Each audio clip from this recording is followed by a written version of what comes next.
할렐루야. 주일 3부 은성교회에 오신 여러분들을 예수님의 이름으로 축복하고 환영합니다. 좌우 앞뒤 바라보시면서 인사 나누겠습니다. 사랑하고 축복합니다. 감사합니다. 가지고 계신 휴대전화는 예배를 위하여 무음이나 진동으로 설정 부탁드리겠습니다. 이제 찬양하시겠습니다. 찬송가 406장입니다. 406장 찬양하시겠습니다.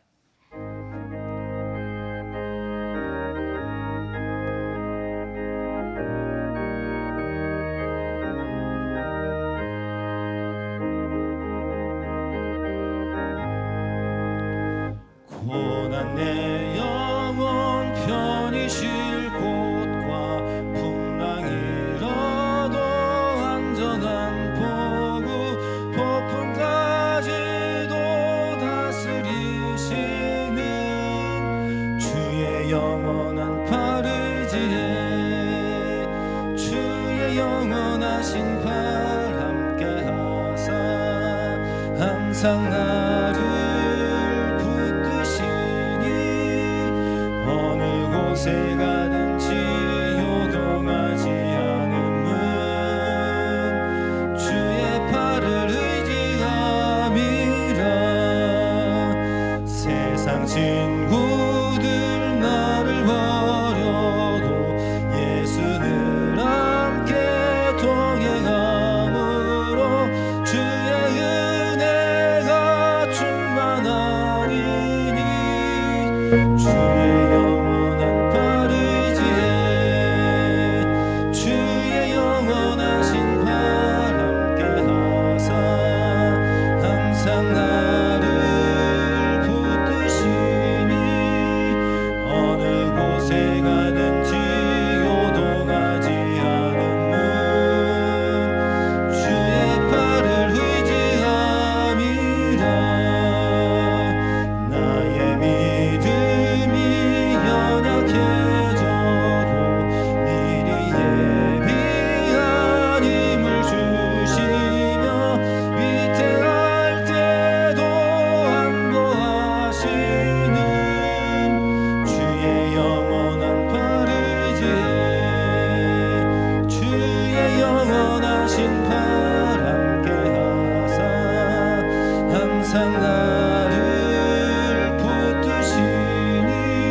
찬양합니다. 나의 믿음이 연약해져도 나의 믿음이 연약해져도 미리 예비한 힘을 주시며 위태할 때도 안보하시는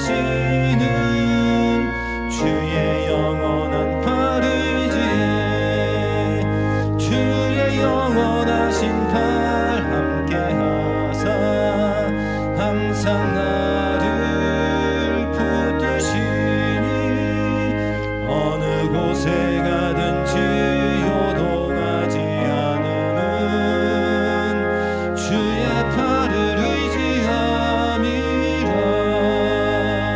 능치 못한 것 주께 없으니 나의 일생을 주께 맡기며 나의 모든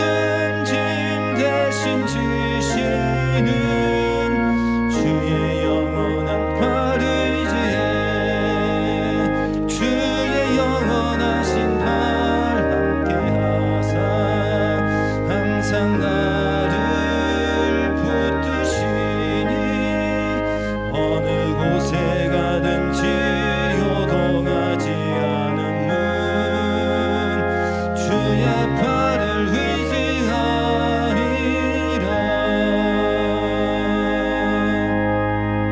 아멘. 찬송가 426장입니다. 426장 찬양하시겠습니다.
제가 오늘 예배 시작하기 전에 먼저 좀 앞에 나왔습니다. 이 시간에 나온 것은 다른 것이 아니라 많은 분들이 또 마음속에 생각하고 계시겠지만 지금의 나라와 또 모든 혼란한 정세 가운데 우리들이 먼저 기도하고 우리의 마음을 좀 내려놓고 주님 앞에 나아가야 될 필요가 있을 것 같습니다. 지금 나라는 어려운 가운데 있고 모든 정치적인 혼란이 야기되어 있습니다. 어제도 국회에서 열려지는 특검법과 또 탄핵에 대한 투표들을 보면서 우리의 마음들을 생각해 보면 대통령이 탄핵이 되고 안 되고는 더 이상 중요치 않은 것 같습니다. 대통령이 하루를 있든 10년을 있든 더 이상 누구도 대통령을 대통령으로 생각하지 않는다는 게 제일 문제지요. 나라가 정확히 반으로 갈라져서 국민들은 여의도와 또 광화문에서 정확히 반씩 나누어 집회합니다. 국회는 반으로 갈라져서 누구는 국회 회의장 안에 들어와 있고 누구는 아예 들어오지도 않고 있습니다. 같은 편이라고 다 신뢰할 수 있을 만한가요? 어제 국민의힘에서 하는 행동들을 보면 자기들도 자기를 못 믿는 거예요. 무기명 투표하면 누가 탄핵 찬성할까 싶어서 아예 못 가게 만들어 놓고 있죠. 서로가 서로를 못 믿는 그러한 상황 가운데 있는 이 나라 속에서 나라는 불안하고 자유민주주의에서 자유는 이미 사라졌고 민주주의도 잃어버린 지 오래됐습니다. 다 절망감을 맛보고 있죠. 오늘 여기도 예배 가운데 나오신 모든 분들이 서로 다 다른 생각으로 오신 줄로 압니다. 그렇지만 오늘은 찬성과 반대를 다 떠나서 나라를 위해서 기도할 수 있는 시간들 먼저 가지려고 합니다. 내가 바라는 대로, 내가 생각하는 대로, 내가 주장하는 대로, 내가 지지하는 당대로 이 나라가 되지 않게 하시고 하나님의 뜻대로 이 나라가 바로 서게 하시고 하나님 보시기에 밝혀져야 될 것들은 밝혀지게 하시고 하나님 보시기에 덮어질 것들은 덮어지게 하시고 우리 모든 국민들은 마음의 분노를 가라앉히고 더 냉정하고 이성적으로 보게 하여 주시고 또 모든 정치인들은 자기들이 해야 될 일을 자기들의 이익과 이권을 위해서가 아니라 국민과 나라의 안정을 위해서 감당할 수 있도록 하늘으로 한 점 부끄럼 없게 그들의 마음 가운데 함께 하시고 고통받고 눈물을 흘리는 건 서민들 아닙니까? 이 땅에 눈물을 흘리는 모든 국민들이 다시 한번 마음의 평안을 얻게 하여 주옵소서. 그리고 예배 가운데 우리가 이렇게 기도하고 예배 가운데는 정말로 주님만 바라보고 예배할 수 있는 그러한 마음 더하여 달라고 이 시간 한 2, 3분 정도 마음 모아서 먼저 기도하고 예배로 나아가겠습니다. 잠시 기도하겠습니다. 하나님 아버지 감사합니다. 하나님 아버지, 오늘 저희들 자리 가운데 불러주시고 하나님께서 함께할 수 있도록 주의 인도하심을 감사합니다. 기도하며 나아갑니다. 하나님, 이 불안한 나라 가운데, 이 대한민국 가운데 주께서 은혜를 베풀어 주시옵소서. 다시 한번 긍휼의 풍성하신 사랑을 베풀어 주시옵소서. 하나님의 은총이 있게 역사해 주시고, 하나님, 누구의 뜻대로, 누구의 바람대로, 누구의 지지하는 정당대로가 아니라 이 땅에 정말로 하나님의 주권, 하나님의 통치가 임하게 하여 주시고, 하나님, 불안 가운데 있는 국민들, 염려 가운데 있는 국민들 하나님께서 다 붙들어 주셔서 오직 예수님만이 우리의 소망과 위로 되시는 줄로 압니다. 주께서 함께하여 주시옵소서. 우리 모든 마음들 속에 이 땅을 품고 기도할 수 있는 믿음의 마음들 있게 하여 주시고, 다시 한번 이 나라가 어려움을 극복할 수 있는 믿음의 모습이 될 수 있도록 역사해 주시고, 아버지, 이 시간 우리 모두도 분열된 마음들, 나누어진 마음들 다 내려놓고, 우리가 생각하는 것 다 완전하지 않습니다. 그러나 하나님의 뜻만이 완전합니다. 하나님의 뜻대로 이 나라가 모든 길을 헤쳐나갈 수 있도록 역사 가운데 섭리하시고 하나님의 손으로 이 땅을 회복시켜 주시옵소서. 오늘 예배 가운데는 주님만 바라보게 하여 주시옵소서. 세상 것들 다 떠나가고 오직 주님과 나만 있는 시간 되게 하여 주옵소서.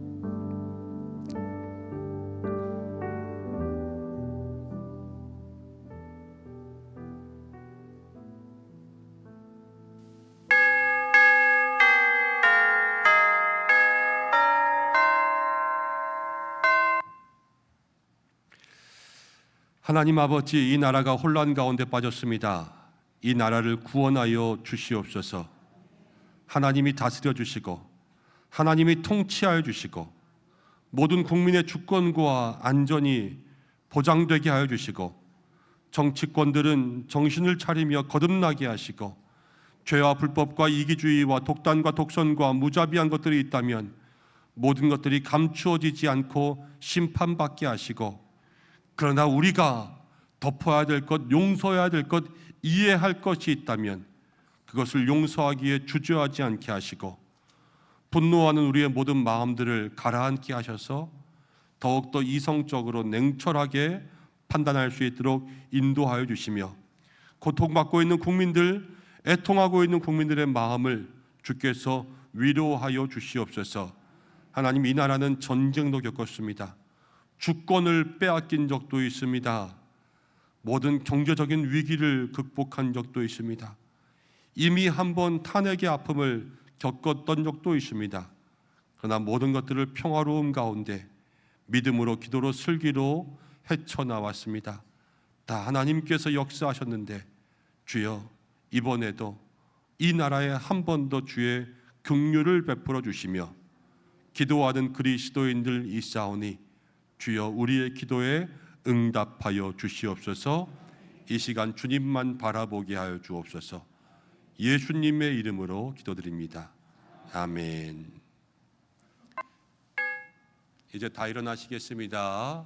예배의 종 울려주시기 바랍니다.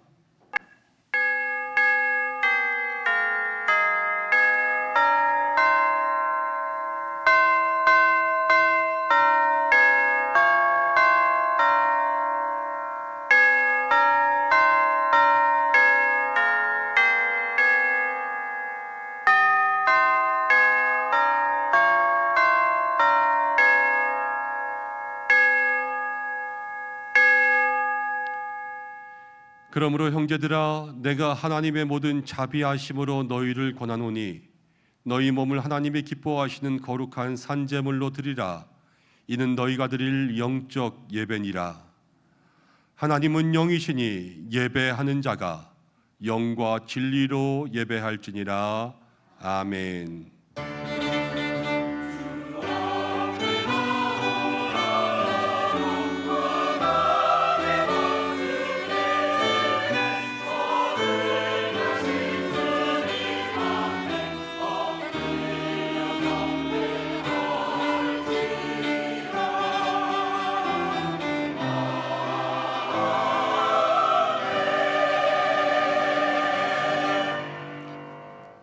오늘도 살아계시며 역사를 주관하시는 하나님 아버지, 대림절 둘째 주일 하나님께서 이 땅을 사랑하사 독생자 보내신 그 은혜 잊지 않고 하나님을 예배하기 위해 이 자리 가운데 나왔습니다. 온갖 아픔과 어려움과 혼란 가운데 있지만 이 시간만큼은 오직 하나님께만 영광을 돌리게 하시고 입을 크게 열어 성부 하나님의 이름을 찬양하게 하시며 믿음의 눈을 열어 이 땅의 구세주로 강림하신 예수님을 배웁게 하시며 순종의 귀를 열어 성령님께서 들려주시는 진리의 말씀만 듣게 하여 주옵소서.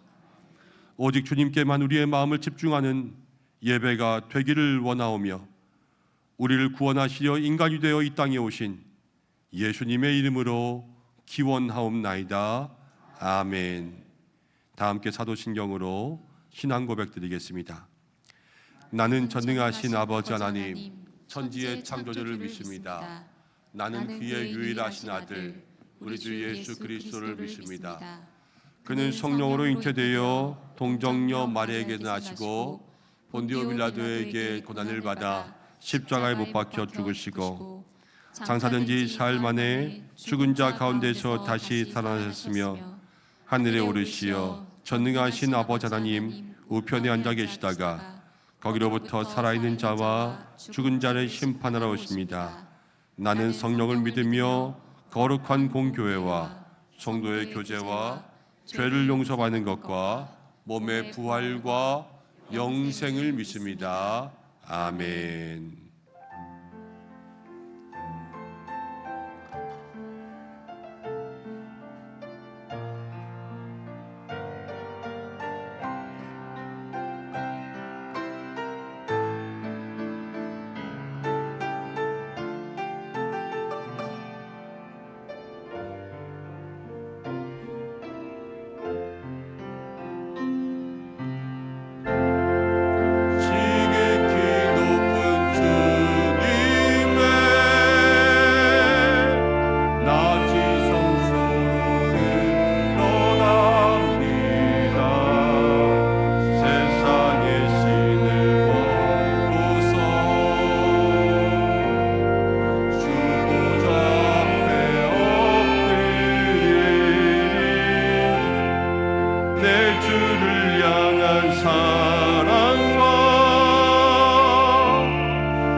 장막이 덮이네.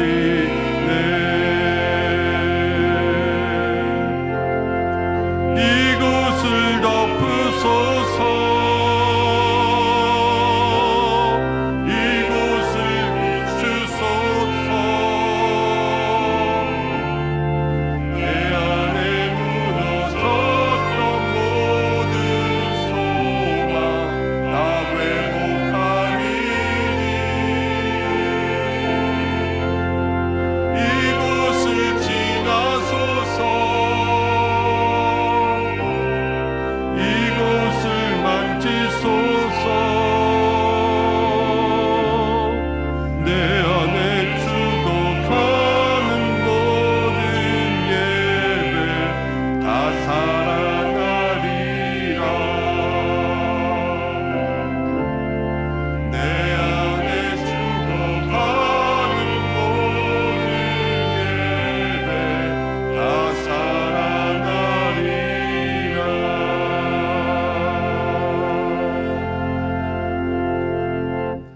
교독문 76번입니다. 요한복음 1장의 말씀 교독하시겠습니다. 태초에 말씀이 계시니라. 이 말씀이 하나님과 함께 계셨으니 이 말씀은 곧 하나님이시니라. 그가 태초에 하나님과 함께 계셨고 만물이 그로 말미암아 지은 바 되었으니 지은 것이 하나도 그가 없이는 된 것이 없느니라. 그 안에 생명이 있었으니 이 생명은 사람들의 빛이라. 빛이 어둠에 비치되 어둠이 깨닫지 못하더라. 참빛 곧 세상에 와서 각 사람에게 비추는 빛이 있었나니 그가 세상에 계셨으며 세상은 그로 말미암아 지은 바 되었으되 세상이 그를 알지 못하였고 자기 땅에 오매 자기 백성이 영접하지 아니하였으나 영접하는 자 곧 그 이름을 믿는 자들에게는 하나님의 자녀가 되는 권세를 주셨으니 이는 혈통으로나 육정으로나 사람의 뜻으로 나지 아니하고 오직 하나님에게로부터 난 자들이니라. 말씀이 육신이 되어 우리 가운데 거하심에 우리가 그의 영광을 보니 아버지의 독생자의 영광이요 은혜와 진리가 충만하더라. 아멘. 아멘. 참회의 기도를 드리는 시간입니다. 한 주간의 삶을 돌아보면서 우리의 삶에 부끄러웠던 삶의 모습들 주님 앞에 조용히 고백하며 기도드리겠습니다.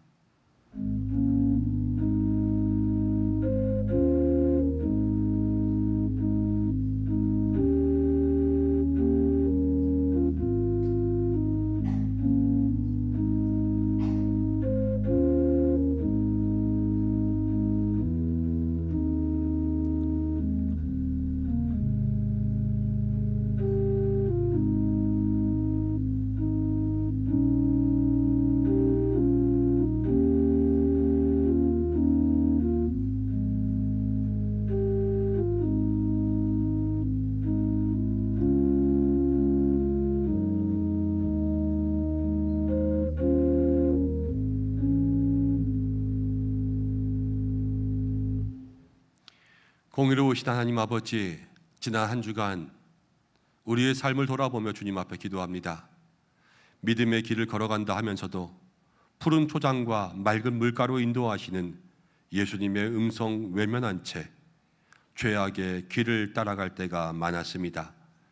내 마음, 내 뜻대로 고집하며 살아가는 것이 사망의 음침한 골짜기로 가는 길인 것을 알면서도 내 마음과 내 뜻을 고집했습니다. 잠깐 후면 없어질 안개 같은 육신의 정욕과 안목의 정욕과 이생의 자랑을 추구하며 시간을 보내었습니다. 육신의 일만 생각하며 영적인 일을 도모하지 못했음을 돌아봅니다.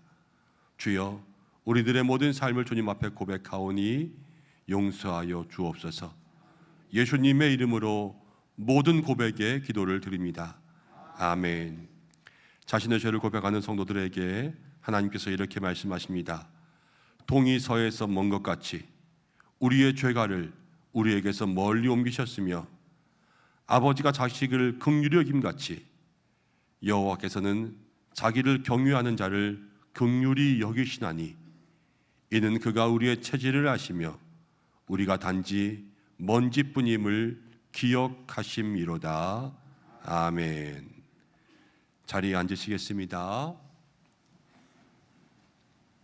찬송가 15장 함께 찬송하시고 권순조 장로님 기도 인도해 주시겠습니다.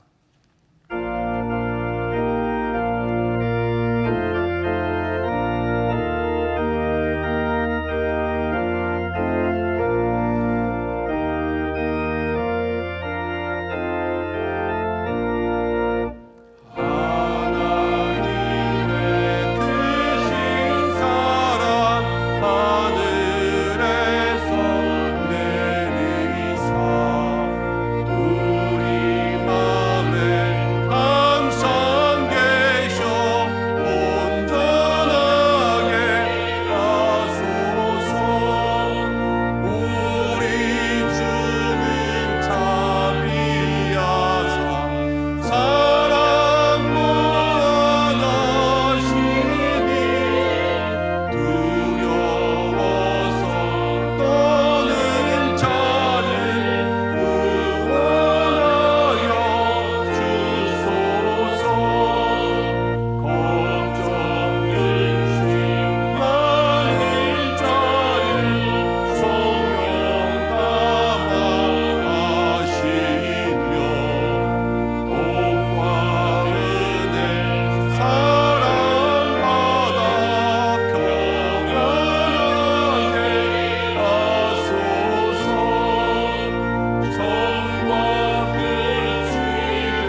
위대하시고 자비로우신 아버지 하나님, 은혜와 사랑 은총으로 인도하여 주셔서 지난 한 주간 동안 세상에 살며 알게 모르게 지은 모든 죄들을 하나님 앞에 고백하고 용서받는 귀한 이 시간이 될 수 있도록 인도하여 주시옵소서.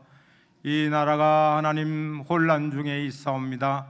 하나님의 복음의 말씀이 들어와서 하나님을 믿고 신앙생활하며 하나님께 영광 돌리며 살아가는 저희들의 모든 삶들이 허물어지지 않게 하나님께서 도와주시고 인도하여 주셔서 여야가 한 목소리로 하나가 되어서 하나님의 말씀에 순종하고 하나님의 뜻 안에 굳게 세워져서 이 나라의 민족이 바르게 세워져서 우리 후손들이 영광스럽게 하나님께 찬양하며 기쁨에 산 소망을 가지고 살아가는 귀한 이 나라가 될 수 있도록 하나님 도와주시고 인도하여 주셨기를 간절히 바라고 납니다. 은혜의 장중에 붙잡힌 바가 되지 않으면 어려움 한란 가운데 고통받는 삶이 될 수밖에 없사오니 우리가 회개의 역사가 일어나고 온 국민들이 하나님께 엎드려 기도하며 찬양하며 하나님께 회개의 역사가 일어나는 이 민족이 될 수 있도록 붙잡아 주시고 인도하여 주셨기를 간절히 바라옵고 납니다. 아버지 하나님, 저 북한 또 하나님의 복음의 말씀이 전파가 되어서 공산주의에서 민주주의로 돌아설 수 있는 저 북한 땅이 될 수 있도록 도와주시고 세계 만방에 하나님의 복음의 말씀을 들고 선교 활동하는 선교사님을 통하여서 세계가 새롭게 변화하는 모든 세계가 될 수 있도록 도와주시고 선교사님들의 힘들고 어려움이 없도록 하나님께서 지켜주시고 인도하여 주셨기를 간절히 바라고 원합니다. 또한 아버지 하나님의 청년들 군생활하면서 힘들고 어려움 한란이 없게 도와주시고 군복무를 잘 마치고 나라가 바르게 세워지는 나라가 될 수 있도록 하나님께서 이끌어 주시고 인도하여 주옵소서. 우리 성도님들 한 주간을 살아가면서 알게 모르게 여러 가지로 어려움 겪는 분들도 있고 건강이 좋지 못하여 힘들고 어려움의 가운데 있는 한우분들도 많고 사업장이나 직장이 어려움 가운데 있는 분들도 있사오니 그 모든 것을 헤어날 수 있도록 하나님께서 지혜로 다스려 주시고 하나님께서 굳건하게 세워지는 그들의 삶이 되게 인도하여 주셨기를 간절히 바라고 원합니다. 아버지 하나님, 하나님의 말씀을 들고 단위에 서신 김정종 위임 목사님 영육간의 강건함과 성령 충만하게 하시사 그 입술로 증거되는 모든 말씀에 아멘으로 화답하고 그 말씀 안에 순종하며 하나님 뜻 안에 굳게 세워지는 우리 모든 성도님들 되게 하나님 도와주시옵소서. 교회 학교를 사랑하여 주시사 어린 영유아에서 청년부까지 하나님 부흥성장하는 교회 학교가 되게 도와주시고 이들을 지도하는 모든 부목사님들 전도사님들 영육간의 강건함으로 붙잡아 주시고 성령 충만케 도와주시고 이들을 가르치는 모든 교사 선생님들 부장님들 은혜와 사랑 은총으로 인도하여 주시옵소서. 가다시 찬양대를 주님 세우셨사오니 입술을 열어 하나님을 찬양할 때 하나님 영광 받으시고 그 모든 대원들을 하나님의 은혜와 사랑 은총으로 인도하시며 지휘자와 반주하는 분들 또한 악기로 봉사하는 분들 하나님 은혜와 사랑 은총으로 인도하여 주셔서 온 성도들이 은혜와 사랑과 은총으로 굳건히 세워지는 은성교회가 될 수 있도록 도와주셨기를 간절히 바라고 나옵나이다. 오직 이 성령 충만한 은성교회로 발돋움하며 모든 성도님들이 한마음 한뜻이 되어서 굳건히 하나님 앞에 기도하며 나아가는 이 교회가 부흥성장하는 교회로 인도하여 주실 줄 믿사오며 또한 새신자들로 등록하는 분들도 신앙생활하는 데 굳건하게 세우지게 인도하여 주옵소서. 이 모든 말씀 예수님의 이름으로 감사하며 기도드리옵나이다. 아멘.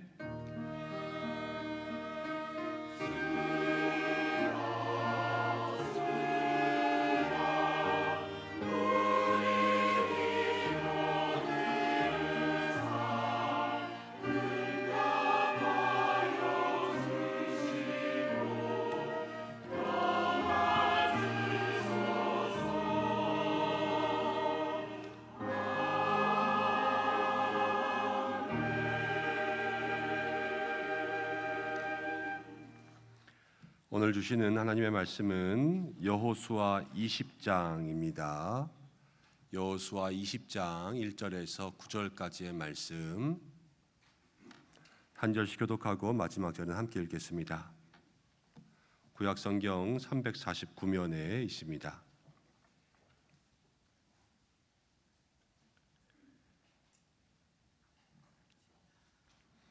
여호와께서 여호수아에게 말씀하여 이르시되 이스라엘 자손에게 말하여 이르기를 내가 모세를 통하여 너희에게 말한 도피성들을 너희를 위해 정하여 부지 중에 실수로 사람을 죽인 자를 그리로 도망하게 하라.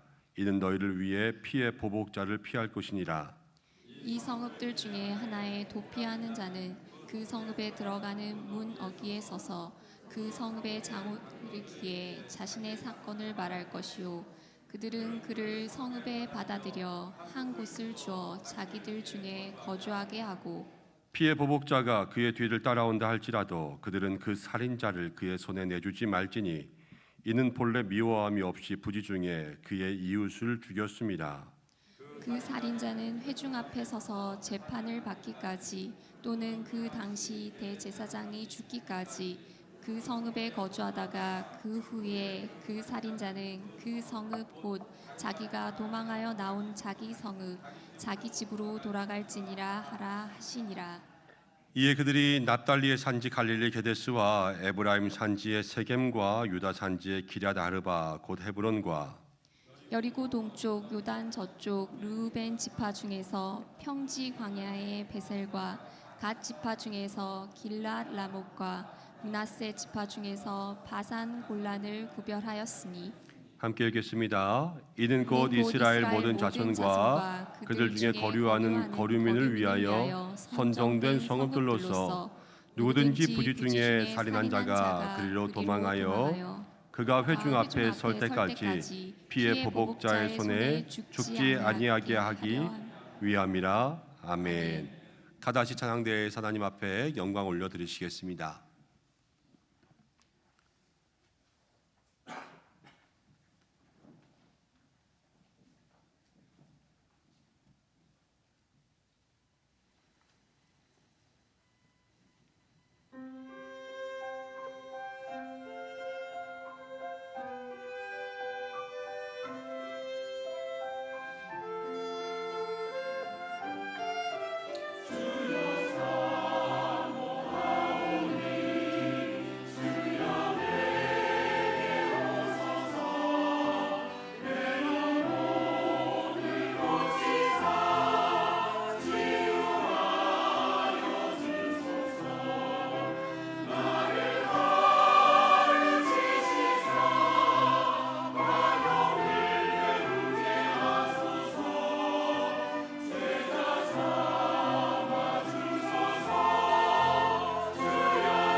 아멘. 하나님 앞에 영광의 박수를 드리겠습니다. 아멘.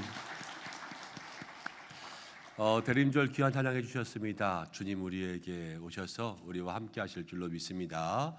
옆에 계신 분과 인사하겠습니다. 예수님 우리 마음에 오십니다. 마음의 문을 활짝 열어드립시다. 마음의 문을 활짝 열고 주님 만날 수 있는 여러분들 되시기를 축복합니다. 대림절 두 번째 주일입니다. 지난주에는 본당 안쪽으로 예쁜 트리를 걸어주셨는데 또 어제는 외부에서 이제 우리 남자 집사님들이 조명들을 잘 설치해 주셨어요. 그래서 낮에는 여러분들 잘 안 보이겠지만 밤 되면 예쁘게 이렇게 또 교회 주변에 성탄 장식들을 해놓았습니다. 혹시 주변을 오고 가시거나 산책하거나 그러실 때 교회 한 번씩 들려서 보고 가시면 좋겠다 싶습니다. 또 한 가지 안내는 교회 본당에 이제 소리들을 이렇게 조율하는 믹서를 하나 조금 더 높은 단계 걸로 업그레이드를 했어요. 그래서 지금 이렇게 저렇게 조율하고 있다 보니까 제가 뭐 이런저런 사인도 하고 뭐 쳐다보기도 하고 손짓도 하고 그럴 때 있거든요. 조율하는 단계라 좀 이해해 주시고, 또 앞으로 이렇게 나와 있는 모니터들은 저만 들려서 여러분들이 듣는 거랑 저랑 듣는 거 완전 달라요.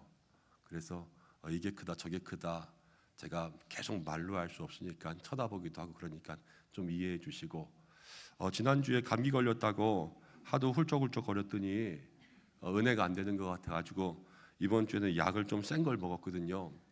근데 괜찮은데 목이 자꾸 타요. 그래서 오늘은 물을 조금 자주 마실 것 같으니까 왜 이렇게 물만 먹냐 그러지 마시고 이해해 주시면 좋겠다 싶습니다.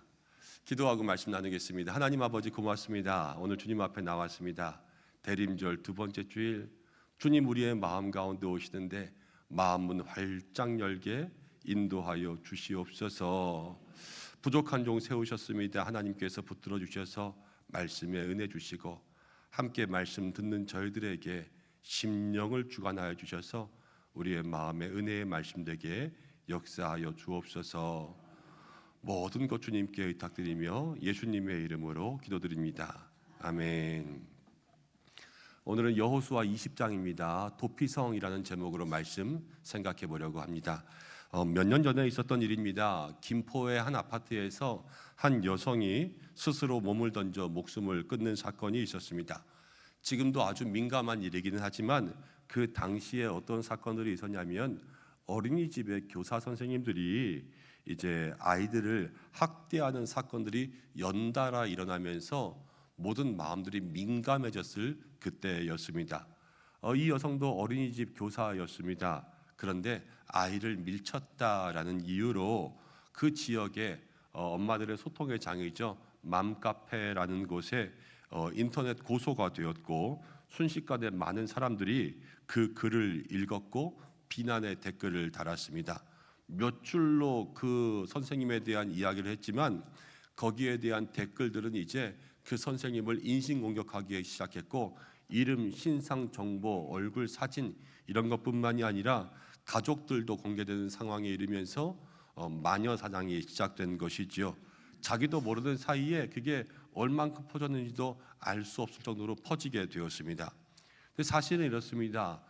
사건의 발단이 되었을 때 아이를 밀친 것이 아니라 아이와 무엇을 하다가 우연히 아이가 넘어졌는데 아이가 집에 가서 선생님이 밀쳤다라고 이야기한 것입니다.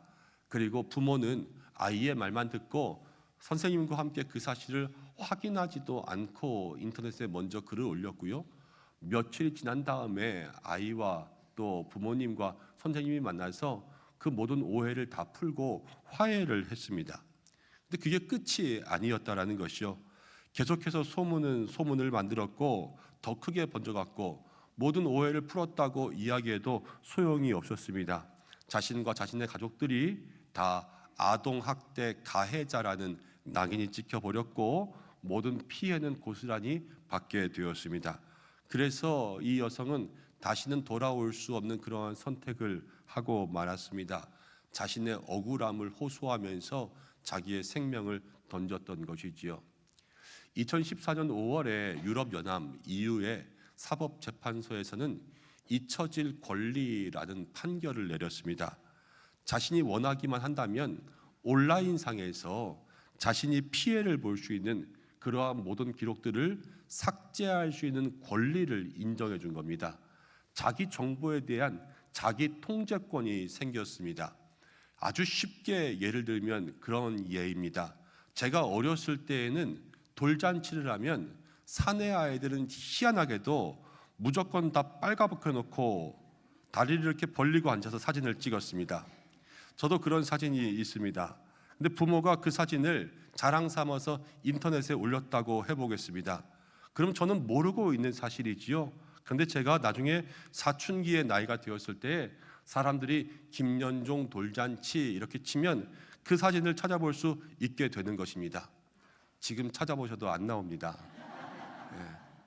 그런데 그 사실을 제가 알게 되었을 때 학교에 다니면서 여러분 어떤 마음이 들겠습니까?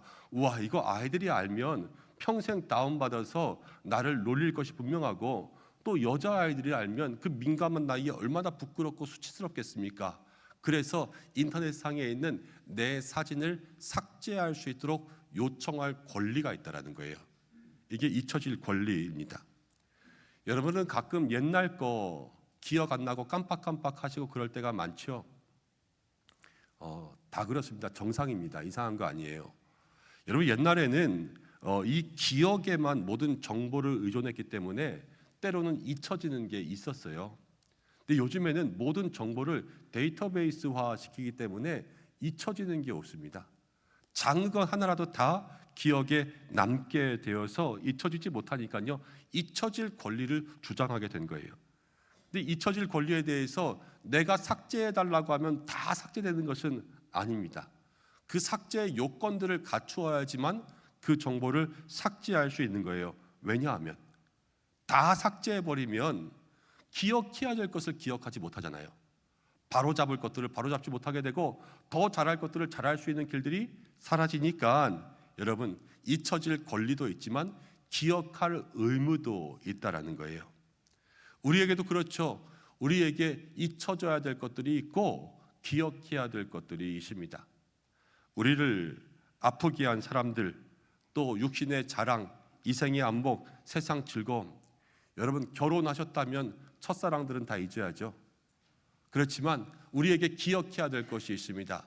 우리를 지금까지 살게 하신 예수님, 우리를 구원하신 예수님, 우리를 위해서 자기 생명 주신 십자가의 보혈과 그 예수님의 사랑, 그것만큼은 우리가 잊지 말고 살아야 될 줄로 믿습니다.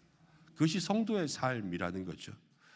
오늘 말씀이 그렇습니다. 여러분 오늘 말씀을 통하여서 우리가 함께 생각할 것은 기억해야 될 것을 더 굳게 기억하고 잊어야 될 것들을 잊고, 그래서 하나님께서 우리에게 주시는 그 은혜를 간직하며 살 수 있는 믿음의 삶이 되기 위해서 오늘 말씀을 더 깊게 들을 수 있는 여러분들 되시기를 축복합니다. 이스라엘 민족이요, 이제 출애굽해서 가나안에 들어가서 정복 전쟁을 했잖아요. 전쟁에서 그 땅을 다 정복했습니다. 그리고 나서 땅을 다 분배했어요. 그리고 이제 남은 일이 두 가지 있었습니다. 그 중에 첫 번째는 뭐냐면요, 도피성을 만드는 일이었습니다. 두 번째는 레위인들에게 성읍을 주는 일이었습니다. 이 두 가지는 연결되어 있는데, 레위인이라 그러면 그들은 생계를 하는 사람들이 아니라 성막에서 봉사하면서 예배와 제사를 위한 일들을 하는 그러한 사람들이었습니다. 그래서 하나님께서는 그들을 택하여 뽑으셨고, 그들은 농사를 짓는 게 아니라 성막일, 예배일을 해야 돼요. 그러면 생계는 어떻게 하냐? 이스라엘 백성들 모두가 다 그 레위인들에게 먹을 것들을 공급해 주면서 그들을 살 수 있게 만들어 줘야 됩니다. 그래서 레위인들은 땅을 따로 주지 않고 이스라엘 공동체 전체 가운데서 살 곳을 48곳 정해 주었어요. 거기에서 살면서 이스라엘 공동체를 위해서 기도하는 역할들을 하는 거죠. 그리고 이 48개 가운데는 따로 6개를 정해서 도피성이라고 했습니다. 도피성. 오늘 이 도피성에 대해서 하나님께서 이렇게 말씀하시는 겁니다. 1절을 보면 하나님이 여호수아에게 말씀하시는데, 여러분 2절과 3절은 함께 읽어주시면 좋겠습니다. 시작.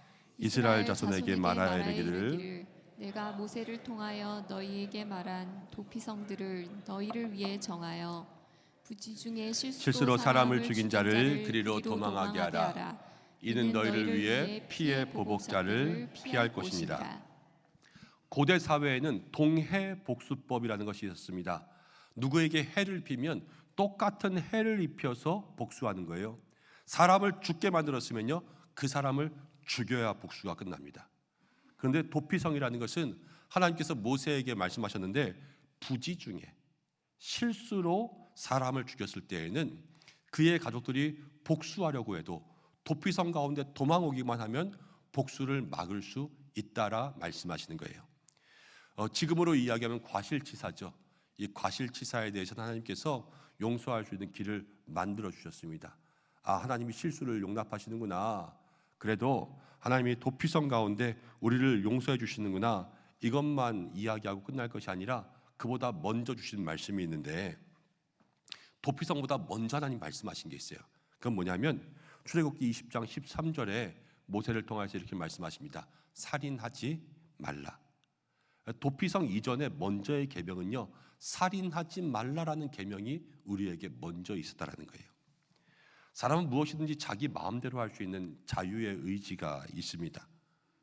근데 모든 것을 다 할 수 있다고 해서 사람들이 다 하는 건 아니죠. 절대로 하지 말아야 될 것이 있는데, 그건 뭐냐면 사람을 죽이는 거예요. 하고 싶은 것은 다 할 수 있다고 해서 다 할 수 있는 것이 아니라 그 중에서는 우리가 분별하여서 금지해야 될 것이 있어요. 이것은 여러분들도 마찬가지고요, 저도 마찬가지고요, 대통령도 마찬가지예요. 하지 말아야 될 것은 하지 말아야 된다는 거예요. 여러분, 근데 지금 여기에서 사람들을 죽이고 예배에 나오신 분은 없으시겠죠? 혹시 있습니까? 없으실 거예요. 지금 그러면 이 살인에 대한 이야기를 우리는 어떻게 들어야 되냐? 우리는 아무도 사람을 죽이지 않잖아요, 그렇죠? 그런데 예수님께서는 이것에 대해서 생각할 수 있도록 하셨습니다. 신약 시대에 마태복음 5장 21절부터 22절을 보면 이렇게 나와 있어요. 옛사람에게 말한 바 살인하지 말라. 누구든지 살인하면 심판을 받게 된다 하는 것을 너희가 들었나니. 이건 옛날 얘기예요. 22절, 나는 너희에게 이르노니 형제에게 노하는 자마다 심판을 받게 되고 형제에 대하여 나가라 하는 자는 공회에 잡혀가고 미련한 놈이라 하는 자는 지옥불에 들어가게 되리라. 옛날에는 살인하면 심판받는다 그랬지만 예수님이 말씀하시는 것은 이제는 형제에게 분을 내어도 나가라 그러면 이건 욕하는 거거든요. 욕하는 거, 바보야 그러는 거예요.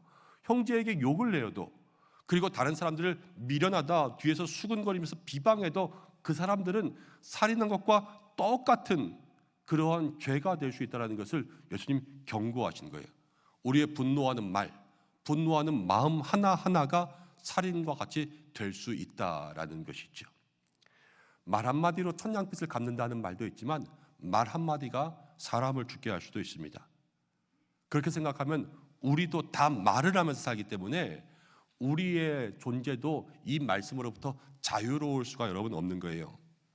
나의 말과 나의 마음이 지금 누구를 향하여서 총을 쏘고 있는지, 아니면 나의 마음이 지금 누구를 향해서 대포를 쏘고 있는지, 여러분 그것을 돌아볼 수 있는 믿음의 사람들이 되시기를 바랍니다. 근데 안타까운 게 뭔지 아세요? 사람을 제일 많이 죽이는 데가 집이에요, 집.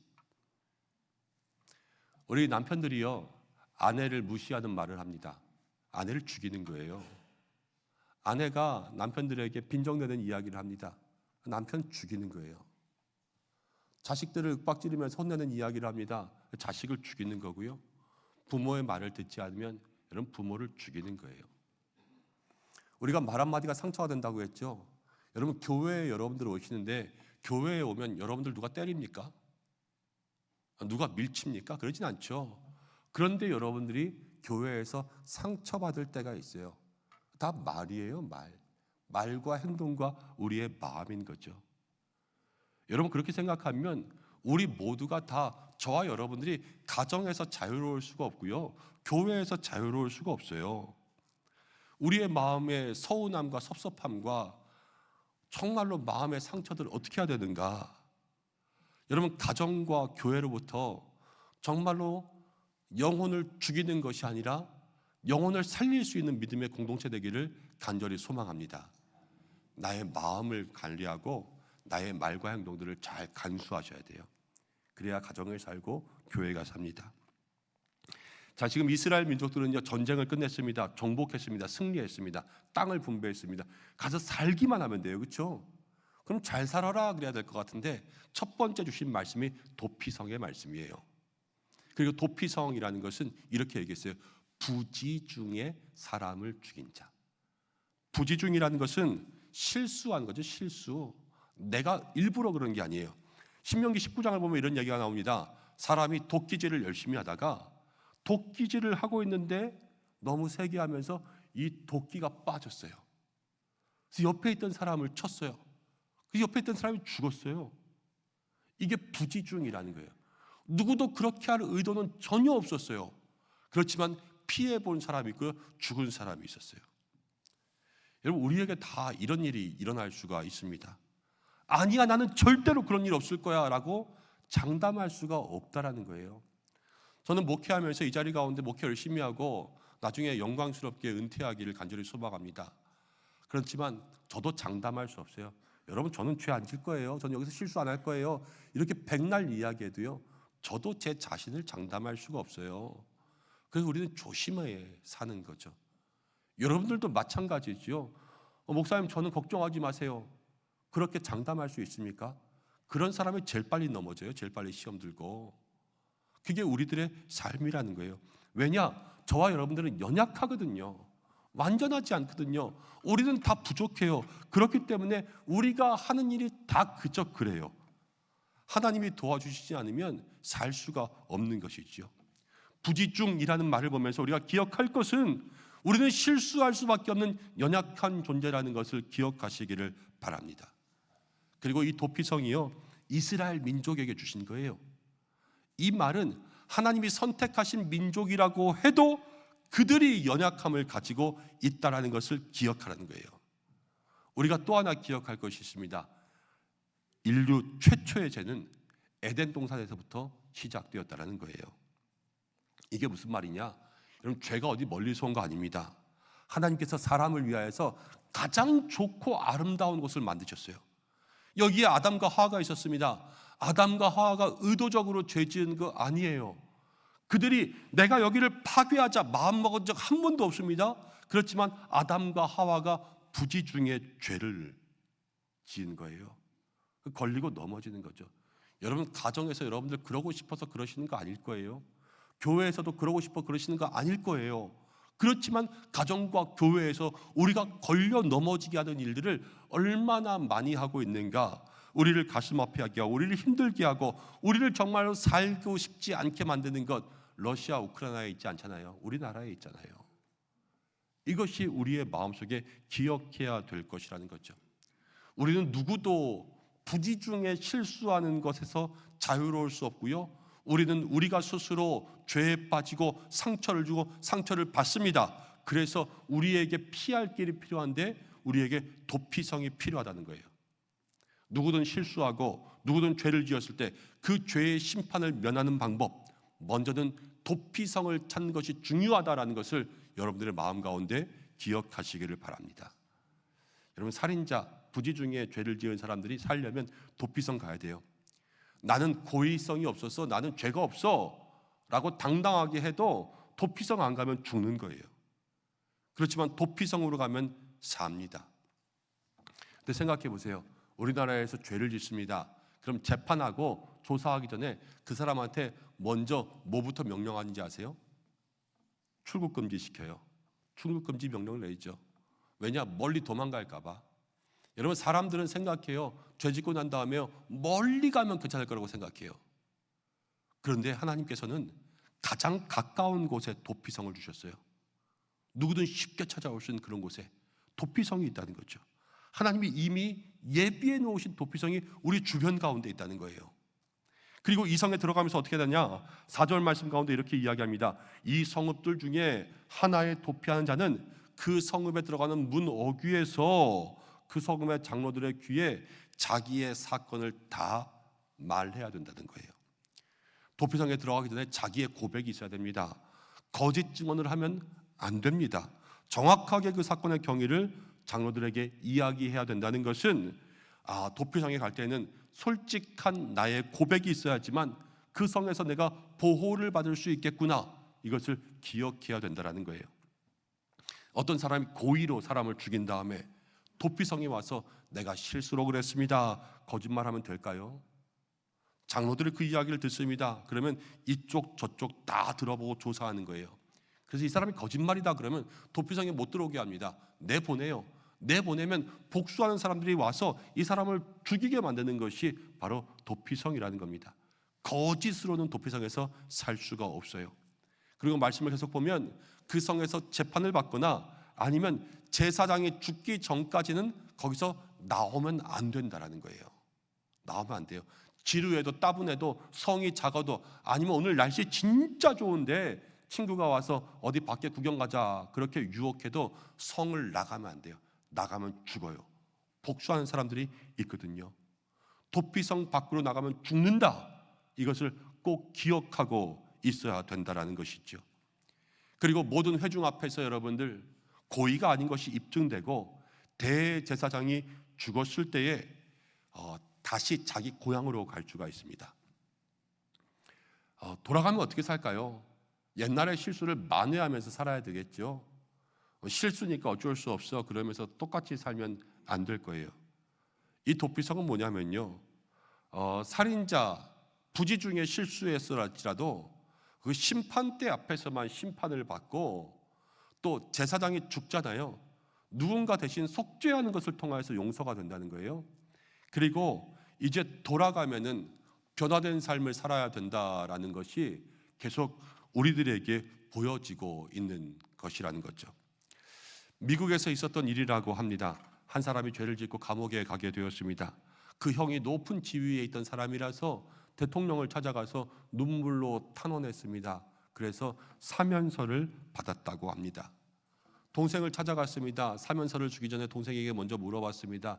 동생아, 내가 너를 만약에 감옥에서 나오게 해준다면 너는 나오면 어떤 인생을 살고 싶니?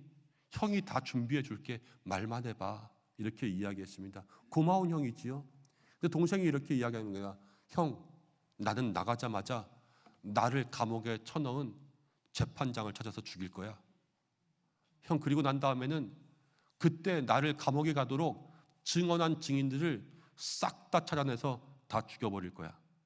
한 사람도 남겨두지 않을 거야. 형, 나 그렇게 할 거야. 이렇게 얘기했다는 거예요. 형이 사면서를 줬을까 안 줬을까요? 주지 않았어요.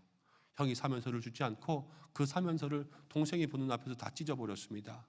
그리고 울면서 뒤를 돌아왔다는 글을 본 적이 있습니다. 여러분, 심판을 피하게 된다면 새로운 삶을 살아야 되는 것 아니겠습니까? 그렇게 생각해 보면 그렇습니다. 우리 모두가 다 이 도피성의 말씀을 잘 들어야 되는데 우리는 연약하고 부지 중에도 실수할 수 있고 우리는 지금 이 시대에 우리도 모르는 사이에 우리의 말 한마디로 사람의 마음을 죽일 수도 있는 거예요. 그렇죠? 그 죄를 면하기 위해선 도피성에 뛰어가야 돼요. 거기에 들어갈 때 우리의 죄를 다 고백해야 되고 거기에 들어가서 절대로 나오면 안 돼요. 그리고 그곳 가운데 제사장이 죽으면 그때 나올 수 있는데 나오면 변화된 모습으로 살아야 되는 거죠. 여러분, 도피성에 찾아가는 여러분들 되시길 바랍니다. 남편에게 말 한마디 상처 줬다면, 부인에게 말 한마디로 상처 줬다면, 교회 안에서 상처 준 말 한마디라도 있다면 예수님 그거 심판받는다 그랬어요. 그 심판 누가 견디겠습니까? 주님 앞에 나아가는 여러분들 되셔야 되는데 도피성이 지금 어디에 있을까요? 이스라엘 성지순례 가면 도피성이 있습니까? 아니면 진접에 있습니까? 오남에 있습니까? 양지리에 있습니까? 강남에 있습니까? 지금은 도피성이 없죠. 여러분, 이 시대는요, 물리적인 도피성을 찾는 게 아니에요. 이 시대는 도피성의 영적 의미를 찾는 거예요. 그리고 그곳 가운데 가면요, 하나님 살게 하십니다. 히브리서 6장 18절 말씀 가운데에 여러분 함께 읽어보겠습니다. 시작. 이는 하나님이 거짓말을 하실 수 없는 이 두 가지 변하지 못할 사실로 말미암아 앞에 있는 소망을 얻으려고 피난처를 찾는 우리에게 큰 안위를 받게 하려 하심이라. 소망을 얻으려고 피난처를 찾는다 그랬어요. 옛날에 부재 중에 살이 나면 그 사람은 죽어요. 살려면 살 소망을 가지고 도피성을 가야 돼요. 지금은요, 이 시대의 모든 사람들이요, 죄로 인해 죽습니다. 죄의 삭은 사망이요, 그 사망의 끝은 누구도 견딜 수 없는 지옥불이라 그랬는데, 이 지옥 가운데 우리에게 산 소망, 그 예수님만 바라보고 살기를 바라봐 피난처를 찾는 그곳이 바로 오직 예수님만이 우리의 도피성이 되신다라는 거예요. 한번 따라해 보겠습니다. 이 시대의 진정한 도피성은 예수 그리스도이십니다. 그렇습니다. 이 시대의 진정한 도피성은 예수님이고요, 예수님을 만나면 그 마음 가운데 용서를 얻고 안식을 얻고 보호를 얻고 평안을 얻는다는 거예요. 우리는 연약하고 실수하지만, 우리는 넘어지지만, 우리는 날마다 상처 주지만, 이 시대의 진정한 도피성 되시는 예수님을 만나면, 그분 앞에 나가기만 하면, 그분께 우리의 모든 것을 고백하기만 하면, 그분 앞에서 나오지 않고 그분과 딱 붙어 있기만 하면 예수님의 십자가의 보혈이 우리를 다 씻겨서 우리를 새롭게 하시고 우리를 보호하여 주신다라는 것을 이 구약의 도피성이 지금 우리에게 약속해 주고 있는 것입니다. 여러분, 그 예수님을 찾아 나아갈 수 있는 여러분들 되시기를 축복합니다. 이제 좀 말씀을 정리하려고 합니다. 처음에요, 잊혀질 권리와 기억해야 할 의무를 말씀드렸어요. 하나님께서 우리에게 그렇게 말씀하십니다. 우리의 죄가 많아요. 그런데 동이 서에서 먼 것처럼 우리의 죄를 다 용서하시고 기억하지 않으시고 싹 다 지워주신대요. 우리에게 잊혀질 권리를 주시는 거죠. 그런데 우리가 기억해야 될 것도 있다고 말씀하세요. 그게 뭐냐면 바로 우리가 예수님께로 나아가야지만 그 잊혀질 권리의 삶을 살 수 있다라는 거예요. 우리의 부끄러운 것, 죄악된 모든 것 주님께 나가면 삽니다. 여러분, 우리는 다 죄인입니다. 죄인. 내가 교회 다니면서 내가 죄인 소리 들으려고 교회 다니나 이렇게 생각하실 수도 있겠지만, 여러분, 신앙은요, 우리가 죄인이기 때문에 예수님을 만나지 않으면 살 수 없다라는 것에서부터 신앙이 시작되는 거예요. 신앙의 시작은 죄인이에요. 듣기 싫어도 여러분들 들으셔야 돼요. 여러분들 죄인이에요. 저도 죄인입니다. 생각해 보십시오. 어렸을 때부터 지금까지 알고 지은 죄도 많죠. 모르고 지은 죄는 얼마나 많겠어요. 모르고 남을 힘들게 한 일들은 얼마나 많겠어요. 우리는 다 죄인이라는 거예요. 그래서 그 죄의 심판을 받아야 되지만 하나님께서 우리에게 그 모든 심판으로부터 피할 수 있는 도피성을 주신다 말씀하세요. 그리고 그 도피성은 이 시대의 예수님, 우리에게 오신 하나님의 아들 예수님이라고 말씀하시는 거죠. 여러분, 이 한 주간 우리의 삶에 여러분들 자신을 돌아보고 우리의 인생 가운데 부지 중에 늘 넘어지고 쓰러지는 연약한 존재임을 마음 가운데 기억하고 우리의 도피성 예수님께 나아가시길 바랍니다. 예수님께 나아가서 달려가서 그분 앞에, 그분 귀에 내 모든 삶을 다 고백하며 기도하고 무슨 일이 있어도 예수님을 절대로 떠나지 않고 주님께서 우리의 죄를 다 용서해 주시려 십자가 지셨으니 이제는 그의 합당한 삶으로 사시기를 바랍니다. 그리고 말씀드렸어요. 우리가 가장 많이 죽이는 곳이 가정과 교회라고. 여러분, 가정에서 조심하시기 바랍니다. 남편에게, 아내에게, 부모에게, 자녀에게 말 한마디도 조심하셔야 돼요. 교회는 더 그래요. 여러분, 직분자라고 친하다고 말 함부로 하는 데가 아니에요. 정말로 아름답고 위로하는 말들로 우리의 마음 가운데 채우며 그렇게 살아갈 때 그게 변화에 합당한 삶인 줄로 믿습니다. 이 한 주간 이 나라의 어려움 가운데도 있고 여러분들의 인생과 가정 가운데도 어려움이 있고 일터 가운데도 어려움이 있고 많은 어려움들이 있지만 우리를 안전하게 하실 그 예수 그리스도 도피성을 바라보며 이 한 주간도 그리로 달려갈 수 있는 영혼들 되시기를 바랍니다. 그때 하나님께서 우리의 삶 가운데 크신 은혜 부어 주실 줄로 믿습니다. 그런 삶 되시기를 주님의 이름으로 간절히 축원합니다. 우리 이 시간 함께 기도하겠습니다. 기도할 때 하나님, 우리가 부지 중에 넘어지는 연약한 존재들입니다.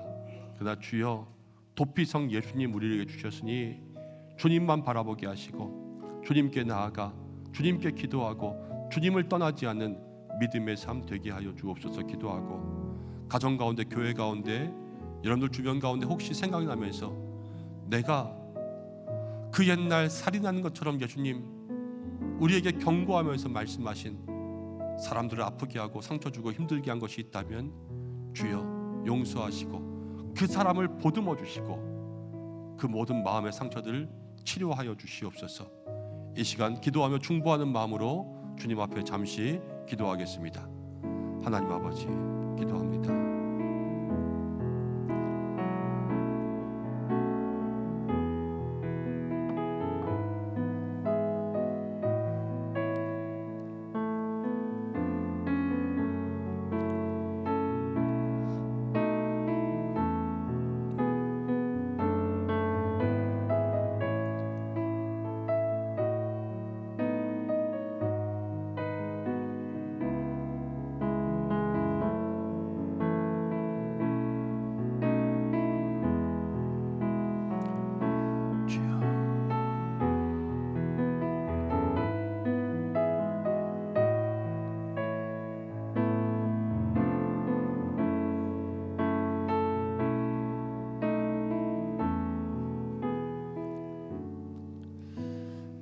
하나님 아버지, 우리 참 부족함을 주님 앞에 고백합니다.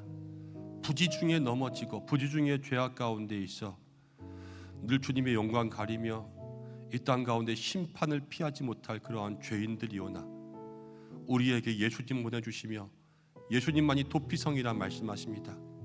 이 한 주간 우리의 믿음 예수님께 달려가게 하시고 인생의 고민, 어려움, 슬픔과 상처와 말 못할 비밀이 있는 사람들 주님 만나게 인도하시고 기도하게 하시고 주님 떠나지 않게 하시고 변화된 삶, 응답된 삶 살게 하여 주옵소서. 가정 위에서 기도하고 교회 위에서 기도합니다. 하나님 우리의 가정에 우리의 교회에 말로 상처 주지 아니하며 마음으로 분내지 아니하며 행동으로 수군되지 아니하며 서로를 살리고 세워줄 수 있는 믿음의 아름다운 공동체가 되게 하여 주옵소서. 예수님의 이름으로 기도드립니다. 아멘. 이제 교회 소식 전합니다. 주보를 참고하시기 바랍니다. 오늘 대림절 두 번째 주일 예배로 영광 돌린 성도님들을 축복합니다. 오늘 교회를 처음 방문하시고 예배하신 모든 새가족들도 환영합니다. 교회 등록을 원하시는 분들은 본당 입구 안내위원에게 문의해 주시기 바랍니다. 오후 예배 광고 드립니다. 오늘 오후에는 저희 교회가 협력하고 있는 박다니엘 선교사님 귀국하셔서 저희 교회에 오셔서 말씀 전해주시는데 튀르키예에서 선교하고 계셔서 이슬람 상황과 선교에 대해서 특강해 주십니다. 여러분 이슬람에 대해서 잘 모르는 것들이 많잖아요. 오늘 함께 오셔서 말씀을 통하여서 함께 깨달아지는 시간 되기를 바랍니다. 정기 당회가 12시 40분에 있습니다. 예결산 당회고요. 기관장 모임이 찬양 예배 후에 있습니다. 교회학교 진급식이 다음 주에 있습니다. 하반기 새가족 환영회도 다음 주에 있습니다. 참고하시고 하반기 결산 재직회가 다음 주일 3부 예배에 이어 있습니다. 본당에서 진행됩니다. 그리고 오늘 예결산 당회를 하면 여러분들 재직회 때 볼 수 있는 예결산 자료들은 금요일부터 한 주간 동안 교회 홈페이지에 올라와 있을 겁니다. 그래서 재직회 전에 미리 보시고 또 참고하시면 좋고요. 또 재직회 오시면 보실 수 있는 자료도 드리는데 다 교회 예산 결산들이 있는 거라 가지고 가시지는 못합니다. 그래서 여기서 볼 수 있도록 그렇게 하시고 또 잘 보이지 않는 분들 궁금하신 분들은 교회 사무실로 알려주시길 바랍니다. 그리고 재직들은 꼭 재직회 다 참석하시기 바랍니다. 어제 국회의원처럼 그러지 마시고 재직의 의무를 다해야죠. 그건 말이 안 되죠. 여러분들도 꼭 참석하시면 좋겠습니다. 유아 아동 세례 있습니다. 주보를 참고하시고 또 2025년을 위한 기관 총회 감당하시고 또 사무실로 알려주시고 성탄 축하 발표회 있습니다. 우리 교회 성탄 축하 발표회는 너무 참 자랑이잖아요. 은혜롭고 여러분들 함께 오셔서 같이 기쁨의 시간 나누어 주시고 우리 준비하고 있는 아이들 위해서 기도해 주시기 바랍니다. 수요 일부 반주자 모집합니다. 또 수요 오전 차량 운행 봉사자 모집합니다. 마음 가운데 감동 있으신 분들 사무실로 함께 문의해 주시고 신방 일정 참고하시며 환우분들 한 분 한 분 기도해 주시기를 바랍니다. 그리고 새가족 분들 지난주에 등록하셨습니다. 목장과 기관에서 환영해 주시기를 부탁드립니다. 이제 우리도 인사하겠습니다. 다 일어나실까요?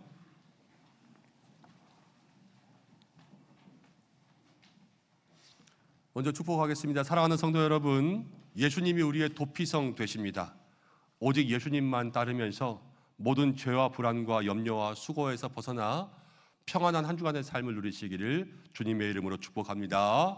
목사님도 축복합니다. 감사합니다. 함께 인사하겠습니다. 오직 예수님만이 우리의 도피성 되십니다. 인사하겠습니다. 오직 예수님만이 우리의 도피성 되십니다. 또 인사하겠습니다. 나라를 위해 기도하는 한 주간 되십시오. 축복하겠습니다. 기도하는 한 주간 되십시오. 결단의 찬양 드리겠습니다. 1절 드리고 기도하겠습니다.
역사를 주관하시며 우리의 기도를 들으시는 하나님 아버지, 대린절 두 번째 주일 우리에게 오신 예수님을 기억합니다.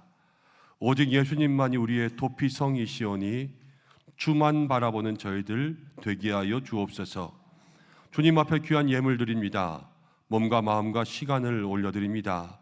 드린 손길마다 믿음의 분량대로 함께하여 주시옵고 하늘로부터 만나의 은혜를 부어주시고 땅의 소산으로 만족하게 하여 주시옵소서. 늘 수고하고 힘쓰는 손길들이 헛된 수고하지 않게 하시고 어려운 가운데 영육으로 저들의 그릇을 채워주시는 주님의 손길 경험하게 하여 주옵소서. 이 나라를 구하여 주시고 모든 불안과 염려로부터 속히 회복되게 하시고 한 주간 또 얼마나 많은 일들이 우리에게 일어날지 가늠할 수 없지만 우리의 도피성 되신 예수님 이 나라에 역사하실 줄로 믿사오니 나라를 위한 기도마다 응답하여 주시옵소서. 하나님, 우리는 부지 중에 실수합니다. 가정에서 배우자에게, 자녀에게, 부모님들에게 실수했습니다. 그 모든 상처를 다 보듬어 주시고 가정의 평안, 일터의 보람, 또 교회 가운데는 사랑이, 은혜가 넘치게 하시고 죄와 사망과 질병과 유혹으로부터 승리하는 한 주간 되게 하여 주옵소서. 다음 세대와 교회, 학교와 자녀와 선생님들을 다 붙들어 주시고 이제 2024년 결산했습니다. 2025년 예산도 세웁니다. 하나님 채워주신 모든 것 감사드리며 지혜롭게 계획들을 세워갈 수 있도록 역사하시고 환우분들 위해서 기도합니다. 아버지여 치료하여 주옵소서. 눈물로 고통으로 기도하는 영혼들 살려주시고 하나님 아픈 부위마다 회복의 은혜 경험하게 하여 주옵소서. 예배를 돕기 위해 수고하는 모든 종들, 오늘도 추운 날씨 가운데 밖에서 수고하는 모든 주의 성도들에게 함께하여 주시고 이 한 주간 우리를 떠나지 말고 지켜 주옵소서. 이제는 우리의 도피성 되시는 우리 주 예수 그리스도의 은혜와 우리의 모든 죄를 잊어버리시고 기억하지 아니하시는 하나님의 사랑하심과 우리 속에서 예수님만 기억하도록 인도하시는 성령의 인도하심이 우리 은성의 모든 성도들과 가정과 자녀와 교회와 모든 열방 선교지와 모든 환우들 위에와 이 혼란스러운 조국 대한민국 위에 함께 하시기를 간절히 축원하옵나이다. 아멘.